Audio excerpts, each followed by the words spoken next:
All right, buckle up, everybody, because today we are diving deep into the story behind Wonder Woman. Oh, I like it. We're going to uncover some surprising and maybe even some controversial truths about her origins. Yeah, when you think of Wonder Woman, you think of this powerful Amazonian princess, right? Right, exactly. But her creation story is anything but straightforward. Exactly.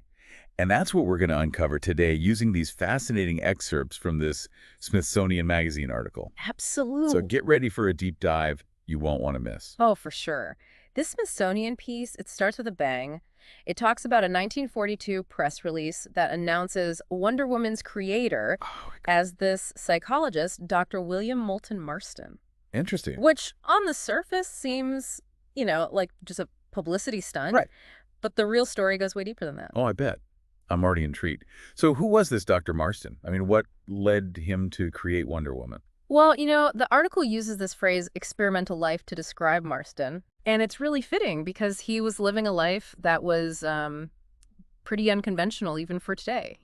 Okay. He had a wife, Elizabeth Holloway Marston, and they lived with Olive Byrne. Hmm. And Olive Byrne just happened to be the niece of Margaret Sanger, the famous birth control advocate. Wow. They raised their children together as a family, Oh, wow. but they kept Olive's true role kind of a secret.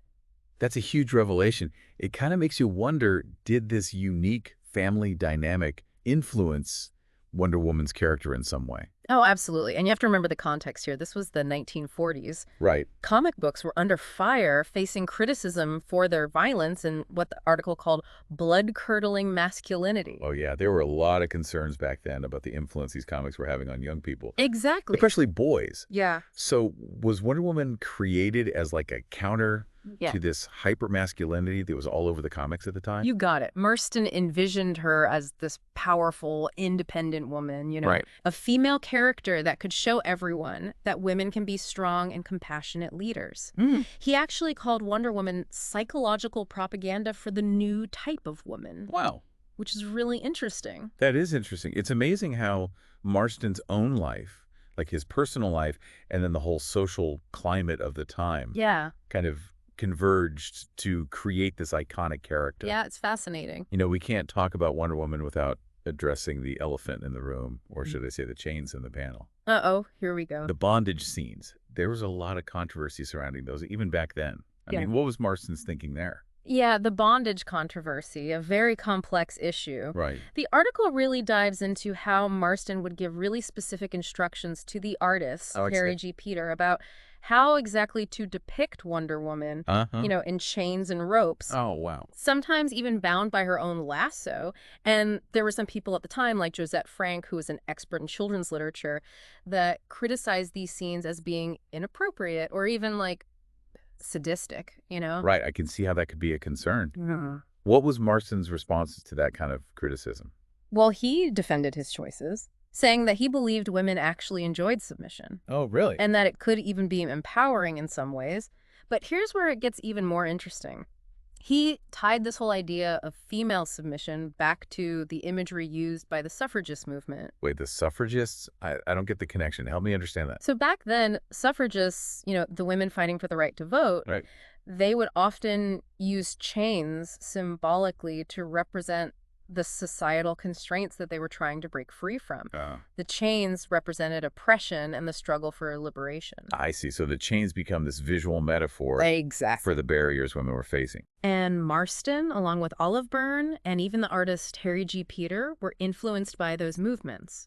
Interesting. They saw these chains not just as like a kinky thing, but as a way to make a statement about the challenges women face in a patriarchal society. So those scenes weren't just about titillation. There was a deeper social commentary going on. Right, exactly. It was a commentary on female empowerment. Wow. Like a secret message embedded in the comics. Yeah, you could say that, but not everyone at the time was picking up on that subtle symbolism, and that's what led to a lot of the misunderstanding and outrage. It just goes to show how one image can be interpreted in so many different ways, depending on who's looking at it. It really does. The article also talks about this child psychiatrist, Loretta Bender, who had a very different take on Wonder Woman. Oh, yeah, she's a really interesting character in this whole story. Yeah. Loretta Bender was working at Bellevue Hospital, and she was studying the impact of comics on children. Okay. And unlike a lot of her contemporaries, she actually defended Wonder Woman. She saw Wonder Woman as a positive role model, Hmm. a modern-day folk hero promoting these positive values.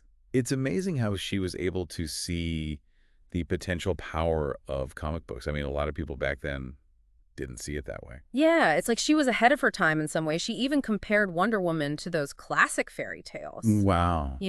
arguing that whether it was a comic book or a traditional story, Yeah. these narratives could really help children process difficult emotions and navigate the world around them. Hmm. That's really insightful. She even used comic book characters like Superman in her therapy sessions at Bellevue. No way. She would see how children would use these characters to cope with trauma and to build resilience. That's incredible. It is. So on one hand, you have this psychologist creating Wonder Woman as this, response to hypermasculinity. Yeah. And on the other, you have a psychiatrist using her to help children heal and grow. It really makes you appreciate the power of these stories, even if they seem kind of simple on the surface. Yeah, it's truly powerful. But remember, this was also a time of immense change. Right. World War II was raging, traditional values were being challenged left and right, Oh, yeah. and there was this palpable anxiety about the evolving roles of women in society. Absolutely. And right in the middle of all this, you have Wonder Woman. Bursting onto the scene. Strong, independent, challenging the status quo. I can only imagine how unsettling that must have been to some people. Absolutely. And it's that discomfort that would eventually lead to a very powerful backlash against Wonder Woman and the entire comic book industry. Ooh. Okay. This is where things take a turn. Yeah. But before we go there, there's one more piece of the puzzle we need to talk about. All right.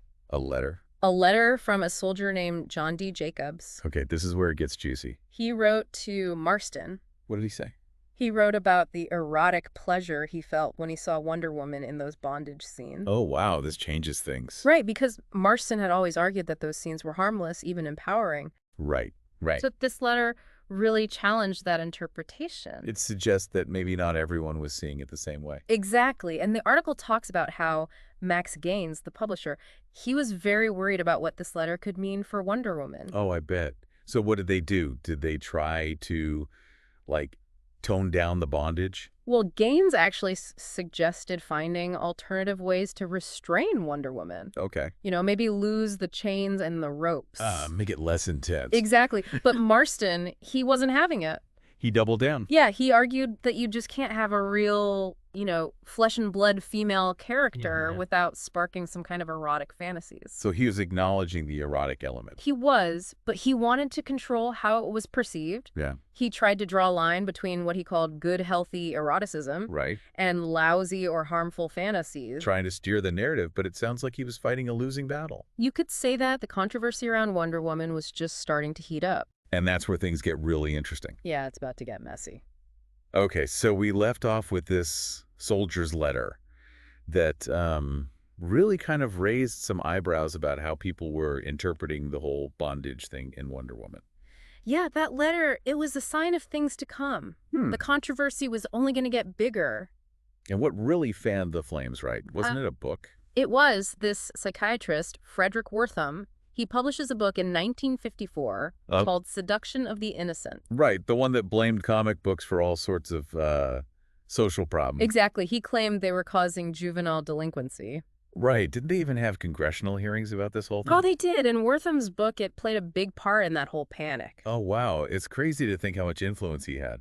Yeah, he was convinced that comics were corrupting young minds, and he specifically went after Wonder Woman. Oh, I bet. He claimed she was promoting lesbianism and all these deviant behaviors. Wow, that's a pretty extreme reaction. He just completely missed the point about female empowerment. Right, it's like he didn't even try to see it from Marston's perspective. Not at all. And Loretta Bender, the child psychiatrist we talked about. The one who actually defended Wonder Woman? Yeah, she went head to head with Wortham. Oh, wow, is that right? She argued that his claims were baseless and that comics could actually have a positive influence on kids. Okay, that makes it, she was using them in her therapy session. Exactly. She even criticized Disney for their portrayal of women. That's interesting. Saying that their princesses were way more passive and less empowering than Wonder Woman. It's like she was defending not just Wonder Woman, but the whole idea of comics as a legitimate form of storytelling. You got it. She was a real pioneer in that sense, but unfortunately. Yeah, sadly, it seems like Wortham's message resonated more with the public. Yeah, his book, it created this widespread fear that led to the creation of the Comics Code Authority in 1954. Right, that was like the industry's attempt to self-censor. Exactly. They wanted to avoid government regulation. So what kind of rules did this comics code put in place? Well, it was pretty restrictive. I bet. Anything they deemed too violent, too sexual, even portraying criminals in a sympathetic light, it was all banned. Wow, that must have had a huge impact on the creative landscape. It did. A lot of creators felt stifled, Yeah, and it definitely marked the end of Wonder Woman's golden age. it's kind of ironic, a character who was created to challenge norms Right. ended up being silenced by censorship. It's a sad truth, but her spirit, her message, it never truly disappeared. I'm glad to hear that. She's too important to be forgotten. Exactly. And eventually she would make a comeback. But that's a story for another deep dive. Ooh, I can't wait. But for now, let's take a moment to reflect on everything we've learned about Wonder Woman's secret history. What are your biggest takeaways? I think what's most striking is how her creator's uh, unconventional lifestyle, his whole belief in female leadership, even the controversy surrounding those bondage scenes, it all played a part in shaping her. Right. It's all connected. It's amazing to see how a single character can embody so many complex ideas. Yeah, you've got feminism, sexuality, censorship, even the struggle for social justice. Right, that's all there. And it really makes you think about the power of these stories, even the ones that seem, lighthearted or simple. Yeah, they can have a real impact. Okay, I have a question that's been bugging me. Okay, shoot. Do you think Wonder Woman would have achieved the same level of success Mm, if Marston's personal life and the inspiration behind, those bondage scenes, right. if all that had been public knowledge back then, would she have even been published? That's a really tough question. Is I mean, it's impossible to know for sure, right. but it does make you think about the role of secrecy in creating these cultural icons. Yeah, would people have embraced her message the same way? Or would the controversy have just completely overshadowed everything else? It's hard to say, but it really highlights how our perceptions of art and artists Right. are shaped by social norms and what's considered acceptable. Absolutely. And sometimes those norms can prevent us from seeing the true value of a work. You're so right. It makes you wonder how many other stories are out there, Oh, yeah. hidden beneath the surface of the things we think we know. That's what I find so exciting about these deep dives. Me too. They push us to dig deeper, Yes. question our assumptions, and look for those hidden layers of meaning. It's all about being curious and staying open to new perspectives. Exactly. And that's something we can all benefit from no matter what our interests are. Mhm. It's amazing how much we've uncovered about Wonder Woman's creation. Like we've talked about feminism, psychology, even a bit of scandal, and it's all connected to this one iconic superhero. It's true. And what I find really fascinating is how Wonder Woman's story, it really mirrors what was happening in society at large. Right. I mean, think about it. She was created in the 1940s Hmm. when women were stepping up, taking on new role. Right. Breaking boundaries. Exactly. They were challenging the old ways, demanding equality. But at the same time, there was this pushback, right? Oh, absolutely. A lot of anxiety about these changes. Yeah. People were afraid of what it all meant. And it's almost like Wonder Woman, she became this symbol, Of both. yeah, of progress and of fear at the same time. Wow. It's like she was caught in the middle of this cultural tug of war. Right. Embodying the hopes and the anxieties of a whole generation. And all this while Marston and Byrne were keeping their own unconventional family life under wraps. Yeah, it makes you wonder, what if everyone knew? Right. What if their secret had gotten out back then? Would it have changed how people saw Wonder Woman? Would she have been as popular? Would she have even been published at all? It's a question we can't really answer. Yeah, but it does make you think about how much our perceptions of art are influenced by, societal norms. Totally. What we find acceptable, what we consider scandalous, it all shapes how we see things. And it makes you think, what other secrets are out there? Right, behind the scenes of our favorite books, movies, all of it. That's what I love about these deep dives. It's like we're peeling back the layers, Uncovering the hidden stories. challenging our assumptions. It's all about being curious. Exactly, and being willing to see things in a new light. And that's something we can all benefit from no matter what we're passionate about. Well said. So to all you listeners, the next time you see Wonder Woman, whether it's in a movie or a comic book, Think about her secret history. Remember the unconventional family behind her creation, the message of female empowerment, the forces that tried to silence her, Let it inspire you to do your own deep dives, explore the things you love. because you never know what you might find. And remember, Wonder Woman's legacy proves that complex female characters can resonate with audiences for generations. Even when their stories challenge the status quo. Exactly. It's a conversation we're still having today, and it's an important one. Well, that's all the time we have for this deep dive into the secret history of Wonder Woman. It's been a fascinating journey. Thank you for joining us, and we'll see you next time for another exciting exploration of the untold stories that shape our world. Until then, stay curious.